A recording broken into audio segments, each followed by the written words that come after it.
اتنا مشکل ہے دنیا میں بڑے لوگوں سے بات کرنا،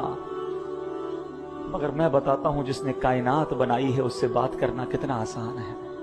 اس خالق سے، اس مالک سے، بڑے بڑے شہنشاہوں کو شہنشاہی جس نے عطا کی ہے۔ میرے اور رب کے بیچ میں کوئی سیکرٹری نہیں ہے، ہاتھ اٹھاؤ اور ڈائریکٹ بات کرنا شروع کرو، جتنی دیر کرنی ہے کرو نا بات، اور وہ خود فرماتا ہے ادعونی استجب لکم، مانگو میں تمہیں عطا کروں گا، وہ دینے کے لیے تیار ہے۔ ہم پکارتے، ہمیں جلدی اتنی ہے، ہمیں اس کے گھر میں چین ہی نہیں آ رہا، ارے 2 رکعت نفل پڑھ لی، کبھی تسبیح پڑھ لی، سب چلے گئے تو کونے میں اللہ سے باتیں شروع کر دی۔ سوچو نا، اپنی ماں سے جب آپ تڑپ کر بات کرتے ہو تو ماں سینے لگا لیتی ہے، جب اللہ سے عرض کرو گے کہ مولا پریشان ہوں، اے میرے مولا پھنس گیا ہوں، اللہ بہت گناہ ہو گئے ہیں،